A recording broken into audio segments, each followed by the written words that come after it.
दोस्तों, इस दशक के अंत तक 4th जनरेशन फाइटर जेट की तकनीक काफी पुरानी हो जाएगी और दुनिया के पावरफुल देशों के एयरफोर्स के द्वारा धीरे धीरे 5th जनरेशन या 6th जनरेशन फाइटर जेट अपनी अपनी एयरफोर्स में शामिल कर लिए जाएंगे। अमेरिका, रूस और चाइना जैसे देश पहले से ही 5वीं पीढ़ी के लड़ाकू विमान बनाकर उनका इस्तेमाल करने भी लगे हैं। वहीं बाकी देश इस दिशा में अभी प्रयास ही कर रहे हैं।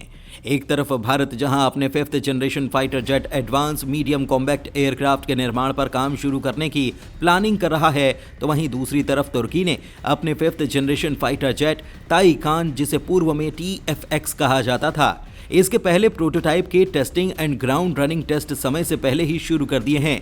साथ ही तुर्की इस जेट के निर्माण में ब्रिटेन, BE कंपनी और पाकिस्तान, अजरबैजान देशों के साथ मिलकर भी काम कर रहा है। ऐसे में हो सकता है कि पाकिस्तानी एयरफोर्स में भारत से पहले ही 5वीं पीढ़ी के लड़ाकू विमान शामिल हो जाएं।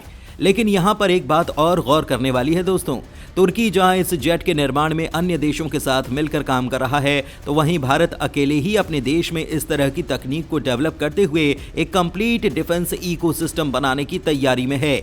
इसके अलावा इन दोनों ही जेट की तकनीक की बात की जाए तो तुर्किस्तान एक 5th जनरेशन और स्टेल्थ तकनीक से लैस फाइटर जेट होगा, जिसके माध्यम से तुर्की अपने F-16 लड़ाकू विमानों को रिप्लेस करेगा। वहीं भारतीय AMCA के मार्क 1 वेरिएंट 5.5 जनरेशन तकनीक से लैस होंगे और इसके लिए मार्क 2 वेरिएंट में 6th जनरेशन तकनीक को भी लैस किया जाएगा और ये इंडियन एयरफोर्स की बैकबोन सुखोई Su-30 जैसे सुपीरियर फाइटर जेट को रिप्लेस कर पाएगा। इन दोनों ही जेट्स के बीच कुछ और फीचर्स के आधार पर अगर कंपैरिजन किया जाए तो AMCA की लंबाई जहां 17.6 मीटर की होगी, इसके मुकाबले ताइकान की लंबाई 21 मीटर के करीब होगी। AMCA की विंग स्पैन 11.1 मीटर है, तो वहीं ताइकान की विंग स्पैन 12 मीटर रहने वाली है। AMCA की हाइट 4.5 मीटर की होगी, इसके मुकाबले कान की हाइट 6 मीटर की होने वाली है। AMCA का total wing area 55 metre square का होगा, तो वहीं ताइकान का विंग एरिया 60 मीटर स्क्वायर का होने वाला है। दोनों ही एयरक्राफ्ट की कैपेसिटी को देखा जाए तो भारतीय AMCA का MBT यानी कि खाली वजन 12,000 किलोग्राम का होगा और इसका ग्रॉस वेट 18,000 किलोग्राम का रहने वाला है। वहीं ये मैक्सिमम 25,000 किलोग्राम के टोटल वेट के साथ टेक ऑफ करने में सक्षम होगा। इसके मुकाबले ताइकान का MBT ग्रॉस वेट अभी तक पब्लिक नहीं किया गया, हालांकि ये मैक्सिमम 27,000 किलोग्राम तक के वेट के साथ टेक ऑफ करने में सक्षम होगा।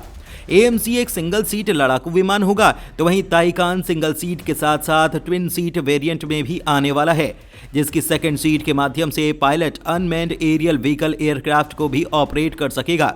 दोनों एयरक्राफ्ट के इंजन की बात की जाए तो ये दोनों ही फाइटर जेट ट्विन इंजन के होने वाले हैं। AMCA 1 में GE 414 टर्बोजेट इंजन का इस्तेमाल किया जाएगा, जो कि इसके मॉडिफाई वर्जन होंगे और इसके मैक्सिमम 110 से 120 किलो न्यूटन तक का थर्स्ट प्रोवाइड कर पाएंगे। वहीं AMCA के मार्क 2 के लिए फ्रेंच कंपनी सैफरन के साथ बातचीत की जा रही है। ताइकान में इस्तेमाल किया जाएगा F110 GE 129 टर्बोफैन इंजन, जो कि इसे मिनिमम 76 किलो न्यूटन से लेकर 130 किलो न्यूटन तक का मैक्सिमम थर्स्ट प्रोवाइड करेंगे। इस इंजन के आधार पर ही दोनों जेट्स की परफॉर्मेंस देखें तो AMCA की मैक्सिमम स्पीड 2.1 मैक यानी कि करीब 2600 किलोमीटर प्रति घंटे तक आंकी जा रही है। इसकी कॉम्बैट रेंज 1600 किलोमीटर से ज्यादा है और यह मैक्सिमम 20,000 मीटर यानी कि 20 किलोमीटर की ऊंचाई तक भी सर्विस दे सकता है। इसके मुकाबले ताइकान की मैक्सिमम स्पीड 1.8 मैक यानी कि करीब 2200 किलोमीटर प्रति घंटा आंकी जा रही है। इसकी कॉम्बैट रेंज 1100 किलोमीटर तक बताई जाती है, तो वहीं इसकी सर्विस सीलिंग 17 किलोमीटर की ऊंचाई तक रहने वाली है।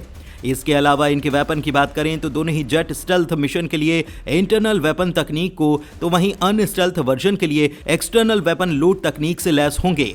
AMCA के अनस्टेल्थ वर्जन के लिए total 3 weapon locating hard point हैं। वहीं ताइकान के लिए कितने वेपन हॉट पॉइंट हैं, इसकी जानकारी अभी तक पब्लिक नहीं की गई है।